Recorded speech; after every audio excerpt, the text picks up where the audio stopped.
So, the way they get revenge is to try and destroy my album. I own half of Sony's publishing, and I'm leaving them, and they're very angry at me because of it. But I just did good business, you know. Tell him! Tell him, Michael!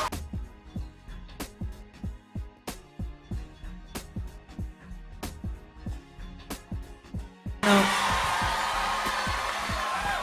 And Tommy Mottola is a devil.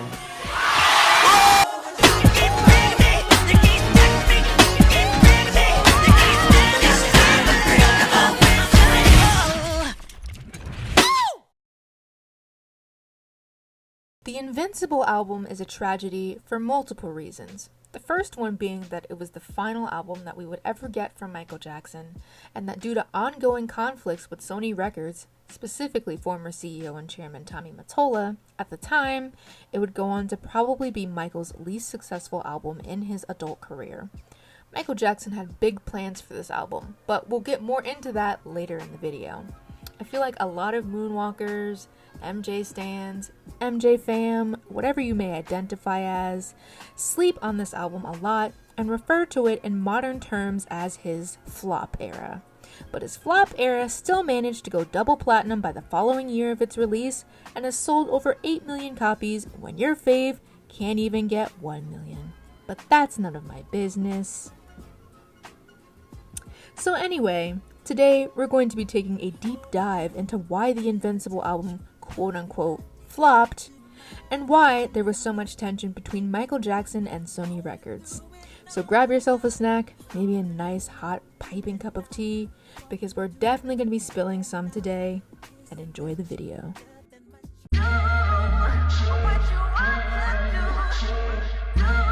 For those of you that don't really know what music publishing is, it's basically the assignment of some part of the ownership of your songs to a publishing company in exchange for a share of the royalties, essentially by renting out the songs to radio, TV, and other entities to generate royalties and fees.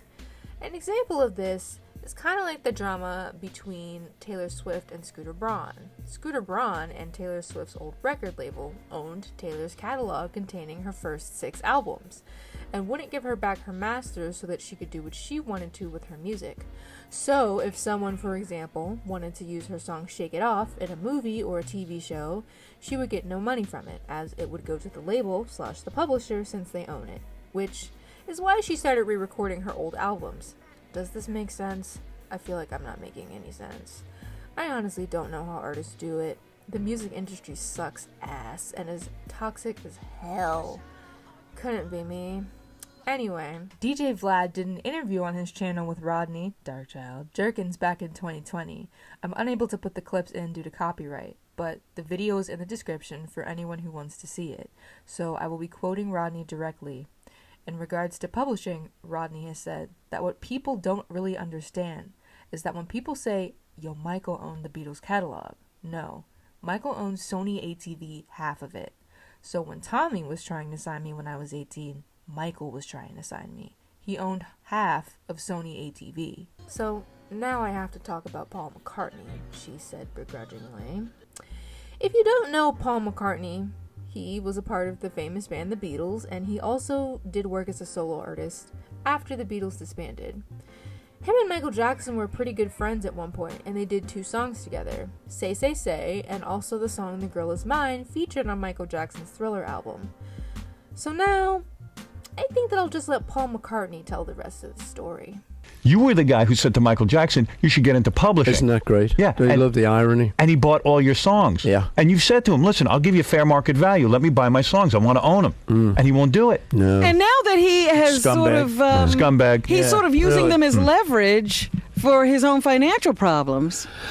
You know, it's a funny thing. We had quite a good little relationship. He rang me up one Christmas Day, I think it was, and I heard this. Hello? So, hi, Paul. So, anyway, he came over. I said, what do you want to do? He said, make some hits. I said, well, that sounds good. So we got a little relationship there. It was quite good fun. And it is true, he did ask me. He said, got some advice, Paul? Yeah. I took him aside and said, diddle-a-diddle-a-diddle-a, and think about getting into music publishing. And I thought he was joking. He said, I'm going to get yours. Well, I went, he slapped him on the back. Right. Good one, I thought that was a joke. And then I just got rung up and said, he's got yours. I just think it's funny how he told Michael Jackson verbatim, get into the music publishing business. You can make good money. Did he not? Yeah. I took him aside and said, diddle-a-diddle-a-diddle-a, and think about getting into music publishing. And I thought he was joking. He said, I'm going to get yours. Well, I went, he slapped him on the back. Right. Good one, I thought that was a joke. And then I just got rung up and said, he's got yours. And I thought, hey, you know what is weird? I don't mind that because he had all the cash and he was selling it and he bought it. What I don't like is that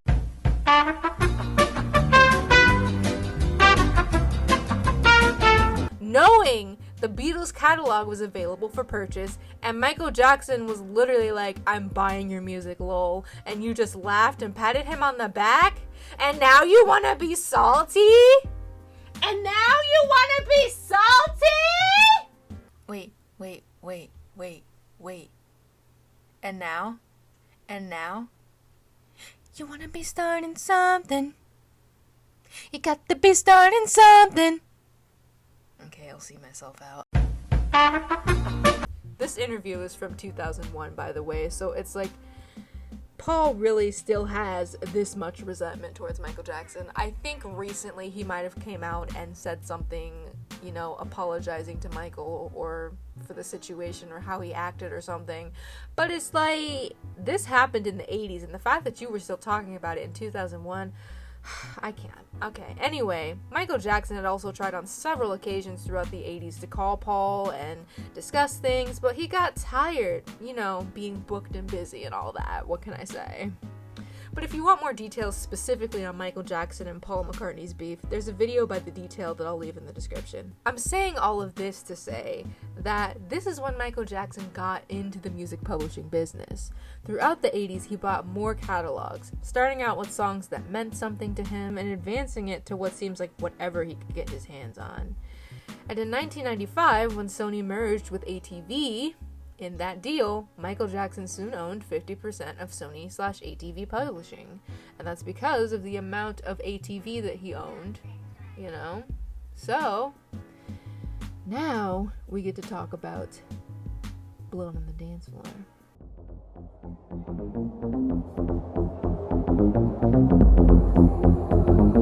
Truth be told, Michael Jackson's career was unfortunately on the decline towards the end of the 90s. Due to bitch-ass hoes accusing him of shit that he didn't do back in 1993. Don't get me started. It really tarnished his image, especially in the United States. Plus, with the history tour winding down, ending in October of 1997, his very first son, Michael Jackson Jr., aka Prince, being born in February of that year, and being married to Debbie Rowe, yikes, he had his hands full. Blow on the Dance Floor came out in May of 1997, after Sony had asked Michael to create an album to revive commercial interest in him as an artist. Originally, he wanted to potentially create a maxi single or an EP containing the 5 new songs, Blood on the Dance Floor, Ghosts, Morphine, Is It Scary, and Superfly Sister. And honestly, bitch, that would have been a way better idea than just releasing an album with 5 new songs and then a bunch of remixes. I mean, no hate, but I personally didn't like any of the remixes on Blood on the Dance Floor. The only remix I kind of like is the Too Bad remix, and I like the Blood on the Dance Floor Refugee Camp remix, but that's not even on Blood on the Dance Floor to my knowledge. That was just something they would play on MTV because for some reason, whenever Michael Jackson's videos would come on, they play Blood on the Dance Floor, but they never play the original version. They always play the Refugee Camp remix. I really don't understand that. Anyway, Sony thought that Michael Jackson releasing an EP would come off as too dated and unconventional, which led them to the idea of creating an album of remixed songs, and of course Michael negotiated to be able to put those 5 new songs on the album. A little bit of tea that I found on the mjjcommunity.com website. It might be wrong, please don't quote me.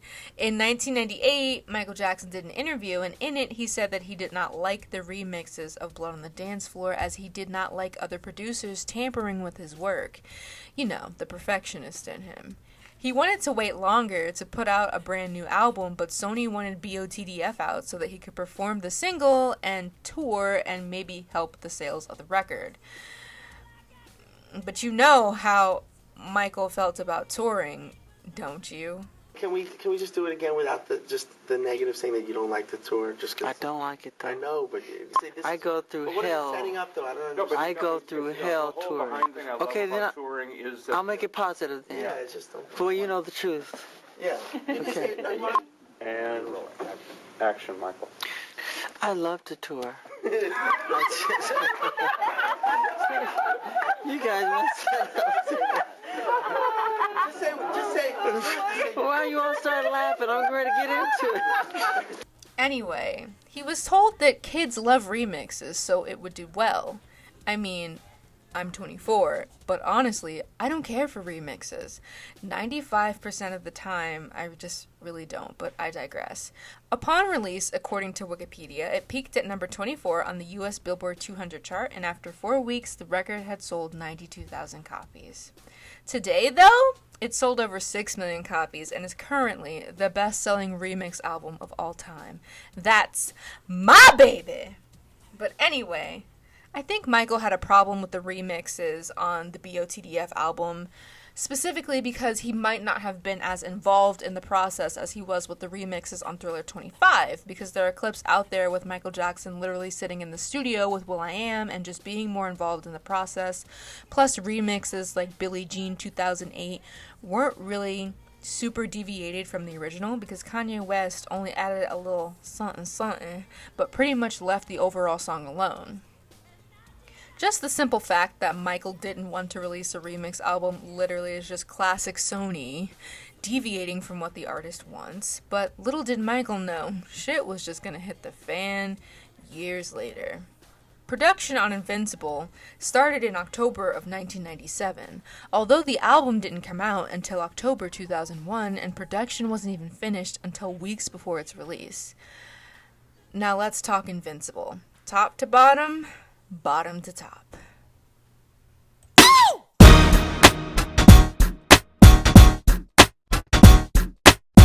As I said before, production on Invincible started in October of 1997 and did not end until 8 weeks before its release on October 30th, 2001. This project would go on to be Michael's most extensive and expensive, costing $30 million, making it the most expensive album ever made, still to this day. Look at my baby go! Anyway, the first order of business was finding a producer. Michael reached out to the Neptunes, aka Pharrell Williams and Chad Hugo. They provided 2 songs for Michael, Senorita and Rock Your Body. And if these 2 sound familiar, yes, those 2 songs ended up going to Justin Timberlake for his debut album, Justified, in 2002.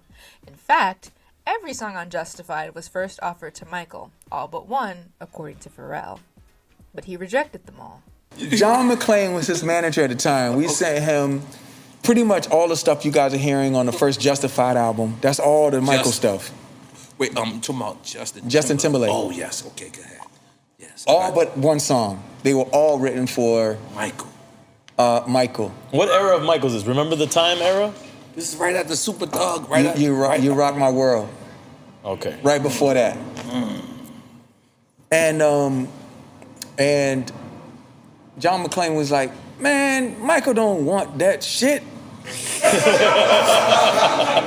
He want the shit that you giving Noriega. And I'm like... So as the story goes, Justin Timberlake continues to profit off of black culture, poor treatment of women, and Michael Jackson recyclables. Thank you for coming to my TED Talk. Anyway, the album had a number of reputable producers, including Babyface, Dr. Freeze, R. Kelly, and Teddy Riley. But Michael ended up going with Rodney Dark Child, Jerkins for the majority of the album. He was this guy who went around Hollywood and around the industry saying his dream is to work with me, to everybody. I was at Carol Sager's house, who's this great songwriter, won several Academy Awards for her songwriting. And she said, there's a guy you should work with. His name is Rodney Jerkins. He's been crying to me, begging to meet you. I mean, why don't you pick up the phone and you say hi to him? And he came over that day and he said, please, my dream is to work with you. He said, just give me 2 weeks and I'll see what I can come up with. And we ended up working together. In regards to meeting Michael for the first time, Rodney says, my first session with Michael Jackson was at Carol Bayer Sager's house writing session, and I was super, super duper intimidated. And that's not me at all. Like, my personality is complete confidence, always in control of the session. And I was just like, yo, this is Michael Jackson. This is different. This is what you work for to get here. And you could tell he was feeling me out to see where my skills lie. So I hop on the piano, singing melodies. Our session was probably like 2 to 3 hours. We talked a lot. And he was like, I want you to stay working on my project that we just started. We're just getting started. And he said, what do you need? I need my team out here in LA, a studio, and I need a house. He said, done. All I know is when we were in LA, we were locked in, and it was amazing. Rodney pretty much produced all the hits on the album. Unbreakable, Heartbreaker, Invincible, You Rock My World, Threatened, and Privacy. Honestly, every song he touched on this album was gold. I'm just gonna say it. Don't come for me. Michael even at one point talked to Rodney about publishing and wanted to acquire his publishing rights, but decided against it. In regards to Michael Jackson wanting to talk about acquiring the publishing for the Invincible album, Rodney says, so he definitely talked to me about it. He wanted to own all the publishing on the album we were working on. And I was like, let's talk about it. Let's get into it. And maybe like not even 2 days later, he called me and was just like, you know what, man? He said, you're a good guy. Scrap that idea. Which was huge because he could have just been like, yo, here's this bag. Move on. The Invincible album has a total of 16 tracks, 6 of which fans have said sound the exact same. I'm talking about the Rodney tracks mentioned earlier. Unbreakable, Heartbreaker, Invincible, You Rock My World, Threatened, and Privacy. 3 of which were not even written by him. Technically, 2000 Watts was written by Tyrese and Teddy Riley for Tyrese's 2001 album, 2000 Watts. But Michael loved it so much that Tyrese let him have it. Cry was written by R. Kelly, she said begrudgingly, and Butterflies was written by Marcia Ambrosius of the group Floetry. And out of the 16, only 2 of them were fully produced and written by Michael on his own, Speechless and The Lost Children. Also, fun fact, the song You Are My Life was originally called You Are My World, and Michael decided to replace the word world with life, and that's how he became a co-writer on that song. By saying all this, I know it kind of sounds like Michael wasn't very involved with this album, but rest assured, he was fully involved with this album as much as he could be, despite what was going on behind the scenes. What people have to realize is Michael Jackson was a perfectionist, and I feel like a lot of people seem to forget that, or think it's like a funny haha type Virgo thing, but Michael was literally a perfectionist and was never fully satisfied with anything, and tried to get everything as close to as perfect as humanly possible. The album was originally supposed to only have about 10 to 12 songs, but Michael wanted to keep adding songs that he loved. There were quite a few unreleased demos for this album, and have since either been leaked or put on posthumous projects.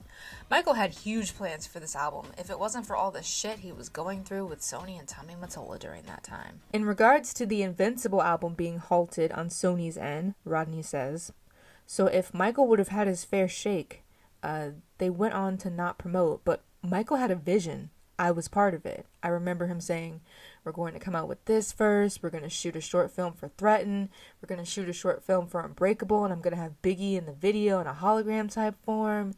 He had all this vision. This album would have been monumental. Rodney Jerkins himself even said that this album could have done an easy 25 million copies sold, as opposed to 6 million. But think about it. 6 million copies. Barely any promo. No tour. And only 1 short film. And I hate to say it, no actually I love to say it, but your fave could never, dude. No one does or will ever do it like Michael Jackson. And you can say what you want, that he's problematic or that he's this and he's that, but you can't deny the impact, the contributions, fuck it, the whole ass blueprint he has set for the music and entertainment industry. And for the record, bitch, y'all ever notice how Michael Jackson was not problematic? people were problematic towards Michael Jackson, he did not bother people. He did not talk shit about other artists in the press. And Lord knows that he easily could have done it, especially to someone like Eminem, who literally depicted him in such an awful way. Rest assured, though, MJ ended up buying his publishing. The most awful thing that Michael Jackson has probably said about someone was literally Tommy Mottola when he called him a devil, which I know you all have been waiting for me to get into this, and I will. I just go off on these tangents because I genuinely love this man. Michael, through his music and everlasting spirit and love, has provided me with a friend at times I felt like I had no one. He means so much to me, and I'm just happy to be sitting here making this video, regardless of if it gets any kind of views, because I just love him so much, and I just love talking about him. But let's get back to business. The last thing I want to talk about before I get into the stuff about Sony is the album cover. I've honestly seen a lot of people on Twitter bashing this album cover, saying it was basic and that he could have done better, but when you truly think about it, I feel like the most elaborate cover art Michael has had out of all of his solo albums is the Dangerous album. Other than that, the concepts were pretty basic for all of his other albums, but this is not a diss, darling. For Michael didn't need elaborate cover art to entice people to buy. His name was enough for people to buy his records, and his album covers still go down as some of the most iconic and recognizable, and that's on period. I mean, basic in the sense that it's literally just a picture of him with the title of the album, whereas the Dangerous album kind of has all of that whimsical type of imagery, and even continues that on the vinyl version of the album, with the sleeves because he includes the lyrics, and the lyrics are in these whimsical shapes and everything. But anyway, originally the Invincible album cover art was inspired by Albert Watson's 1992 photograph, The Golden Boy, as shown here.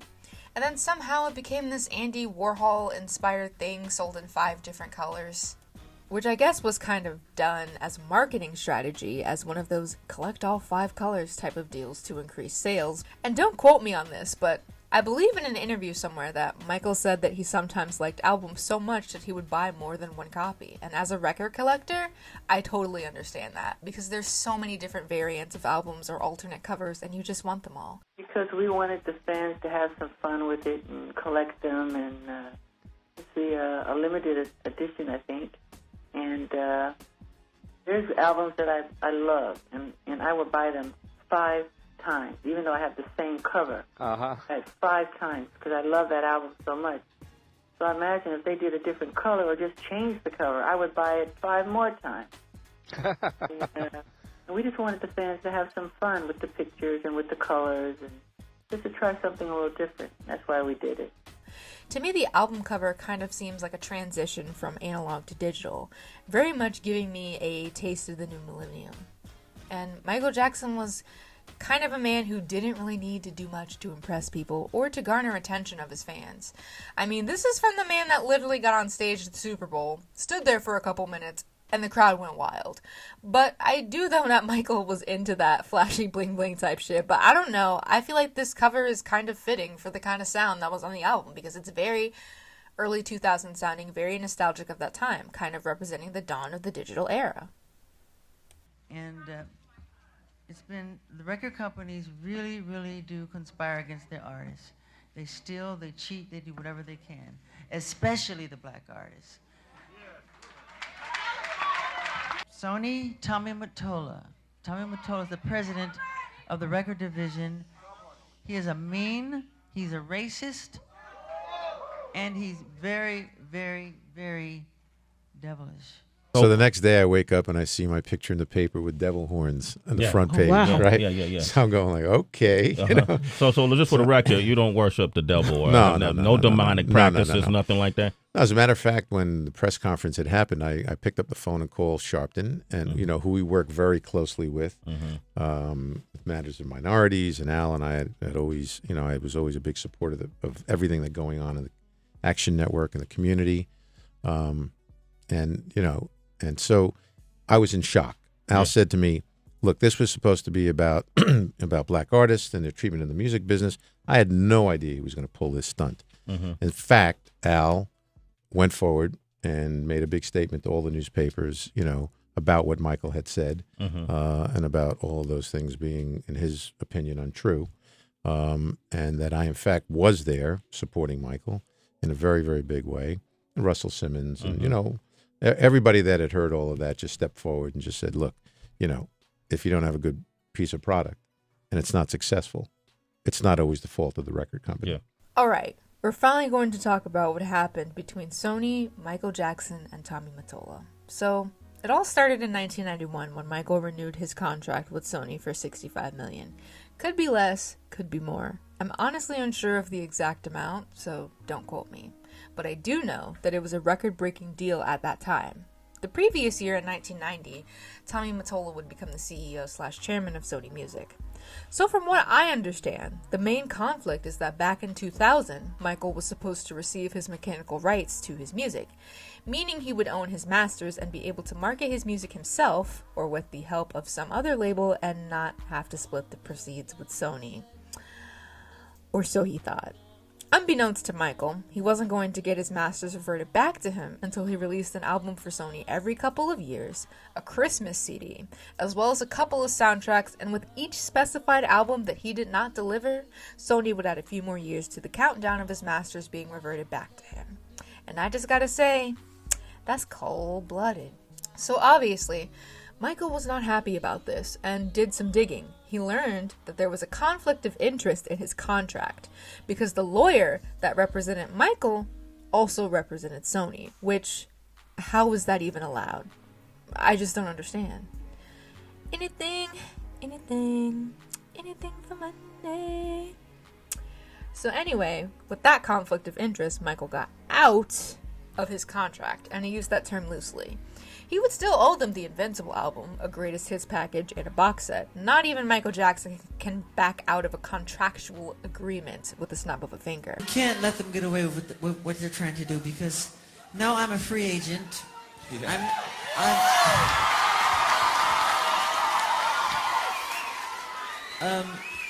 I just owe Sony one more album. It's just a box set, really. It's with 2 new songs, which I've written ages ago. Because every album that I record, I write, like, literally, I'm telling you the truth, I write at least 120 songs every album I do. So I can do the box set and just give them any 2 songs. So I'm leaving Sony a free agent.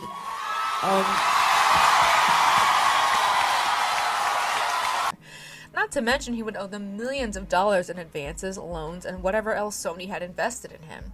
Because whether y'all want to believe it or not, Michael Jackson was actually in debt during this time, due to some bad investments and having to pay the people that worked for him, specifically the people at Neverland, because Neverland was a fully staffed operation with about 120 people, not to mention the upkeep of the property during that time. And of course, Michael Jackson's spending habits weren't the best. About these. About this one. About midnight. This one. About this table.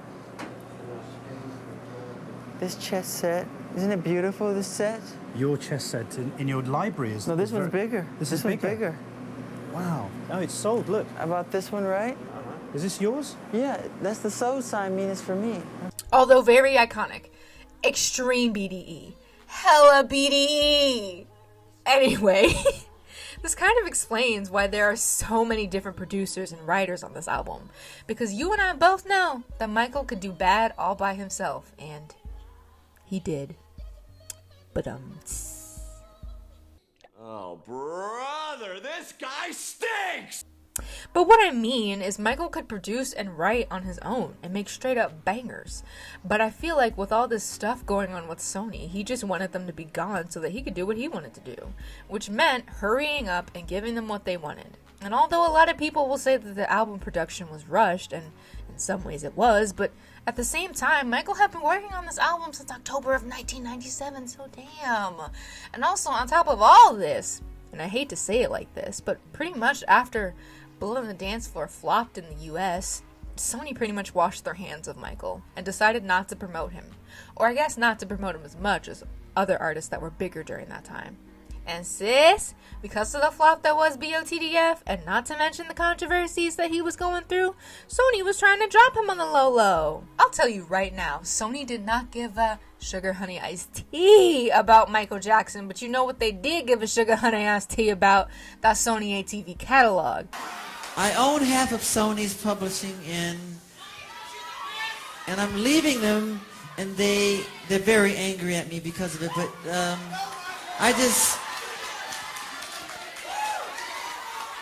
I just did good business, you know. Tell him! Tell him, Michael! That Beatles catalog, that 50% of Sony ATV that he owned, that's what they wanted. Tommy Mottola pretty much did not care what Michael thought about anything at this point, since he was low on their priority list. And the Invincible album, and it was almost a perfect storm, where all of those allegations and this album came out. The success of this album, very early in its, in its time, was not nearly the kind of success that Michael was hoping for, or that we were hoping for as a company.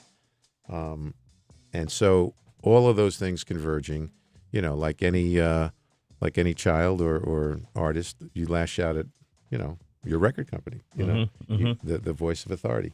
It's never anybody else's fault, right? So I think the fact that it didn't sell, really disturbed him, and he thought that we were not standing behind him. So, there you go. Not to mention Michael Jackson didn't want to go on tour, but in lieu of a tour, he did those 2 concerts at Madison Square Garden, also known as the 30th anniversary special, to celebrate his 30 years as a solo artist. But because Michael was being fucked by his record label, and Tommy Mottola didn't care about anything he wanted for that album, that's where we got the famous Michael Jackson speech, in which Michael Jackson says, "And Tommy Mottola is a devil." Respect! Mariah Carey, after divorcing Tommy, came to me crying. She was crying so badly I had to hold her. And she said to me that this is an evil man. And Michael, this man follows me, she said. He taps her phones. And he's very, very evil, and she doesn't trust him. And he is a horrible human being. And we have to continue our drive until he's terminated. Oh! There you go! I feel like this might be controversial, but Michael Jackson was kind of right when he said some of those things, as far as like black talent constantly being exploited, because it's true, and maybe that's a hard pill to swallow for some of y'all, but it's reality. And also, in some ways, it kind of does seem like Michael kind of just decided to throw a big tantrum.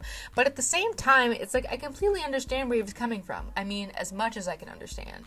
Michael put his blood, sweat, and tears into his music and his craft. And now it was personal, because you were not only fucking with him and you were fucking with his money. You're fucking with his fans. And Michael Jackson will be damned if you fuck with his fans. Because they deserve the new material. They deserve that small insight into the world of Michael through his music. I mean, Michael Jackson tried to be a very private man, and there was a lot of mystery surrounding him. And, when we all got to hear songs like Break of Dawn or Heaven Can Wait, it gave us more insight into the more sensual side of Michael. I'm not going to say that this was like his most personal album, because I honestly feel like the History album was his most personal album. But I feel like this is kind of like a more mature view of Michael Jackson, for lack of better words. I just feel like it's coming from a different framework due to the fact that a lot has changed, as far as he's a family man now, he's raising children, he's getting older, and it gives us an insight into kind of how isolating it can be at the level of fame he was. And I don't know, I'm just rambling. So now that we've discussed the album, let's talk about the release.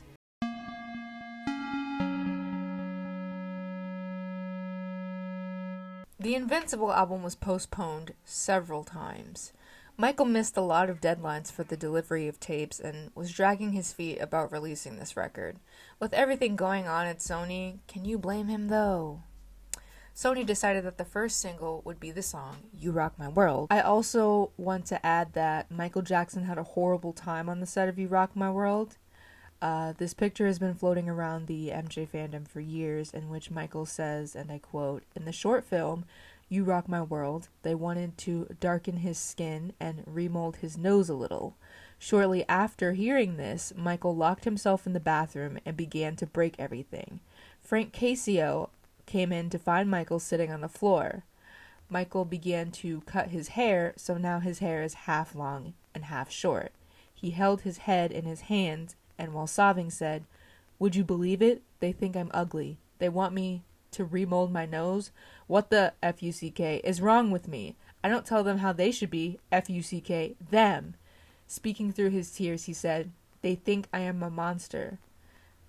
Though I am a monster. I am a monster.' It has been legitimized by Karen Faye, Michael Jackson's makeup artist, who has been with him through the majority of his career.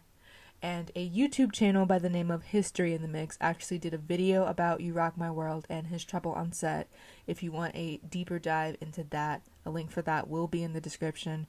But I just wanted to include this part because it's just so heartbreaking. How do you even fix your mouth to tell someone to change themselves like that? That's just so horrible. It's really horrible. I just can't. Of course Michael was against this and wanted Unbreakable to be the first single. He even had a video idea for it ready, which I showed in a clip earlier with Rodney talking about the album's potential. It just baffles me that at this point in Michael's career, the record label isn't listening to him. Like, do y'all not realize who y'all are talking to? The man who literally released the biggest selling album of all time, the man who released an album that had 5 consecutive number ones, only to be surpassed by Katy Perry's Teenage Dream with 7. Make it make sense. The short film for You Rock My World has been compared to Smooth Criminal, Remember the Time, and The Way You Make Me Feel, as far as the storyline where Michael Jackson is trying to get the girl and he's dancing people to death and kicking ass. This would go on to be the only short film from the entire album. Though, of course, the second single from the album, Cry, had a music video. Michael was so angry at Sony for the budget they allotted for the video that he didn't even appear in it. And the last single from the album would be the song Butterflies. It received a lot of radio play, and it could have been a big hit record, but again, Michael and Sony battled over the music video, and the production for it was canceled, and the commercial release was canceled as well.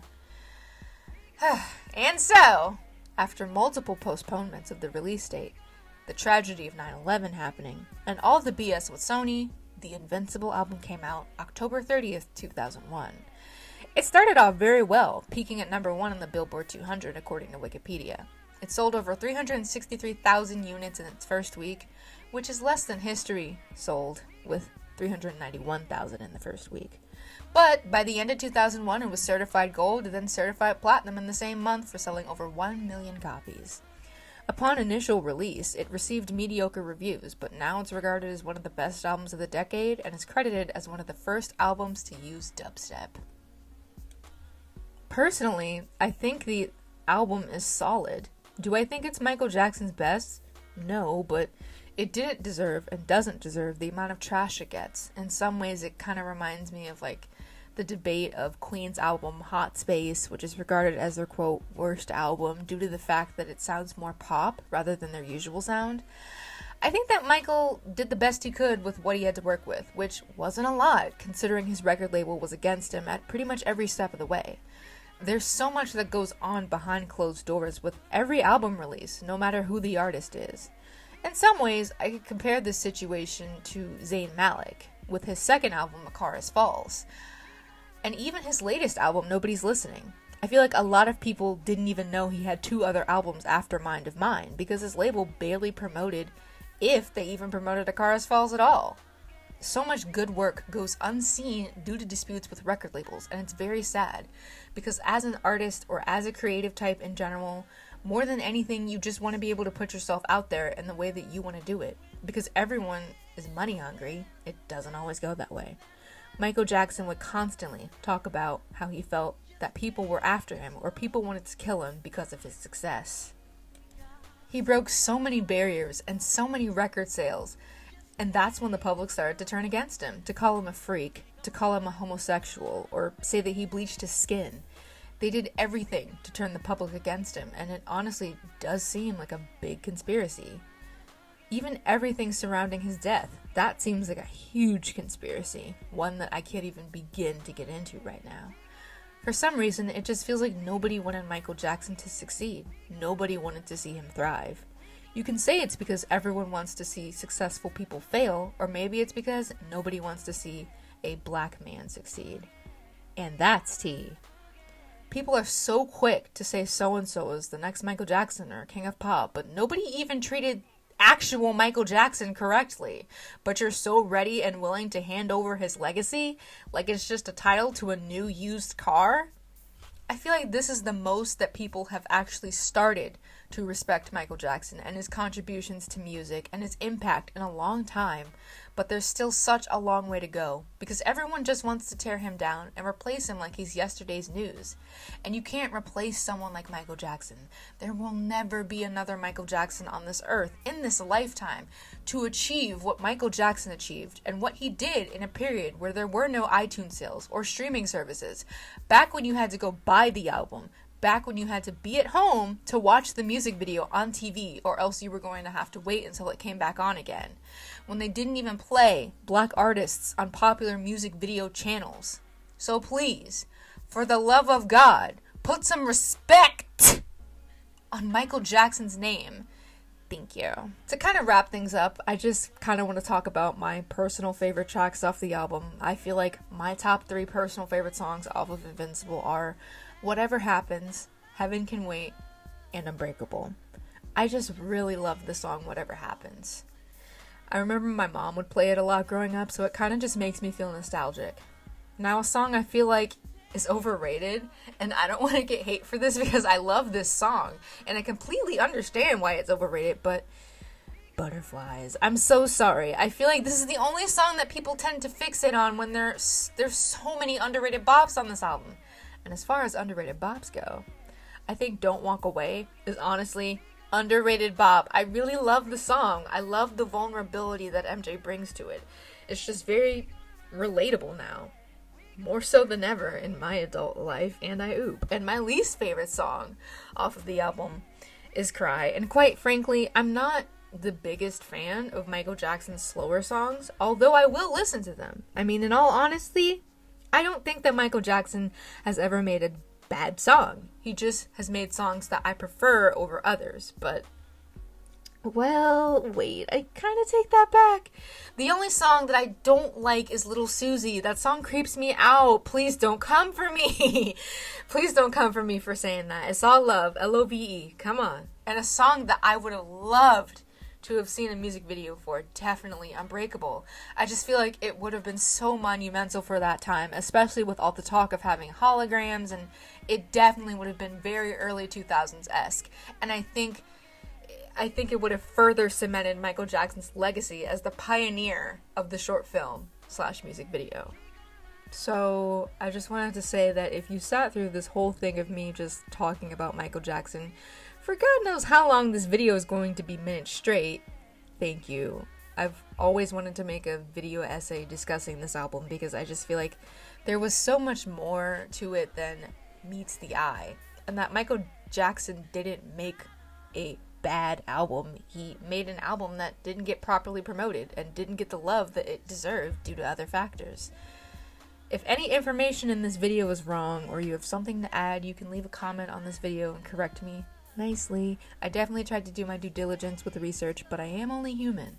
All of the music and videos that were used in this essay will be at the end in the credits and also will be in the description. If your stuff was featured in this video and was not cited, then please let me know. I want to give everyone proper citation. If you want more of me, you can follow me on Instagram and Twitter at _Hannah Savage, and please feel free to subscribe to my channel because I definitely plan to make more Michael Jackson related videos as well as more video essays. Thank you again for watching, and I will see you guys in future videos.